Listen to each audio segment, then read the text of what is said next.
Happy New Year, everybody. In case you aren't aware, my dad almost died and I had to make an emergency trip home from my Montana cabin and I saved his life. Have you ever seen a cat that loves coffee? This cat loves coffee. It's kind of strange. Anyways, thought I would show you where I'm at. So I'm my dad's sole caregiver. He's getting a lot better and more self-reliant. He's 81 and he lives in Midland, Michigan. So I have been spending more time with family than I ever have in my life since I was about 16 years old. So I moved out at 17 and went to college at 17. But at 16, I had 3 jobs already. And even earlier, I always played 2 sports and then had a third activity that was kind of like a sport. Anyway, so I was always really busy, but this is where I've been, and I keep meaning to do some videos about what's happened with my dad, but I haven't really gotten around to it yet because I've been too busy up until now. So I found him almost dead at a blood glucose of 1,110. And if you don't know much about blood glucose levels, you want it to be under 150. So, we've been on a holistic journey and we are not treating it with insulin. If you're a diabetic and your doctor is treating your diabetes with insulin, it's like giving a heroin addict more heroin to get over being an addict. Diabetes is not a disease of blood glucose. You might think it is, but it's actually a disease of insulin. So your body produces insulin, and if you eat too many carbs, you end up with a fatty liver, and that is probably playing a role in gumming up, so to speak, the insulin receptors. Actually, they're in every single cell in your body, not just your liver. But after you put so much insulin on those receptors, it's like a crack addict who needs more crack. You need more insulin in order to reduce your blood glucose levels to a normal level, because you're still probably consuming the same amount of carbs, and eventually your pancreas can't make any insulin. And then at that point, if you were making no insulin, or you're a type 1 diabetic where you're making no insulin, then you would need insulin to survive.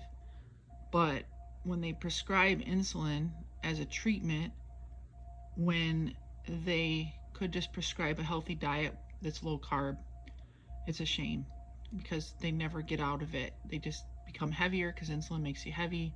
Insulin's more toxic in a lot of ways than blood glucose, so it just adds fuel to the fire. So anyways, we're on this low carb journey. We're doing, by some standards, uber low carb, because low carb has quite a range. If you look at low carb products that are marketed that way in a grocery store, they sometimes have an enormous amount of carbs, but we're trying to do 12 grams of carbs or less a day.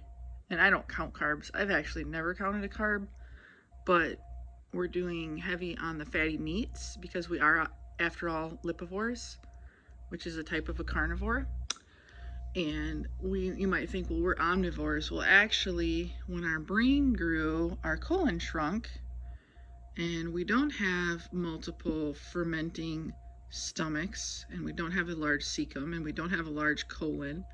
So I was going through this green smoothie movement, and my digestion was getting worse and worse and worse and worse and worse. And then I went into a fermented soup movement because I thought I needed all these polyphenols and these bioflavonoids and all this stuff. Well, really, plants don't really want to be eaten, and they never have wanted to be eaten, whether it's a dinosaur or hominin.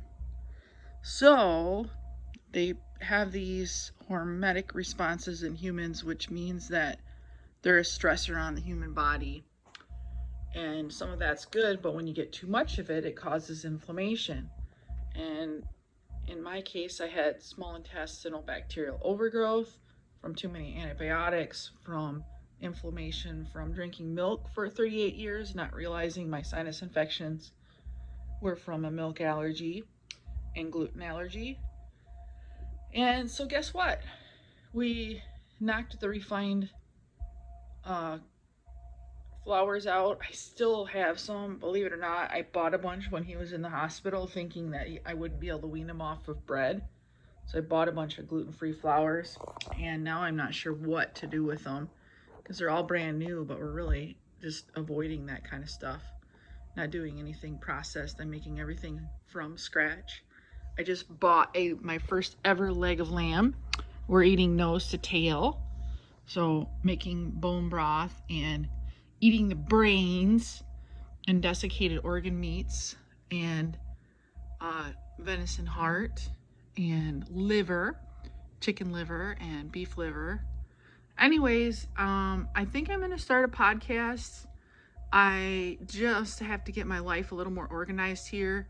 I had no intention of living in my household childhood home suddenly. I'm putting my whole life on hold. So it's been an emotional journey for me because I've really helped my dad. And I'm actually almost in tears saying this, but which I wasn't expecting to get emotional, but I've had to put my entire life on hold, which has been I've done it a lot of times for short periods of time. I helped care for my mother actually right here when she was terminally ill, and also I lived in her hospital in her room for months, and I caregived for her. She needed to be suctioned every 6 minutes at least, or she would die of asphyxiation. She had esophageal cancer and lung cancer before that, so she had cancer for almost 15 years total, but the last 2 years were really severe, and she lived here in a hospital bed in this room for quite a while. And she died actually at the hospital, and I was holding her hand when she died, so it was really sad. But my dad's outcome, thankfully, went a different way. He's had a very, very long journey, and now he is averaging just hovering around 200 for his blood glucose without insulin. So it's not a perfect world. He's not down to below 150, but remember, it's not a disease of blood glucose. It's a disease of insulin. And so every week he drops a little bit in his weight and his blood glucose. He's actually dropped 45 pounds. I haven't actually. I think I've found it.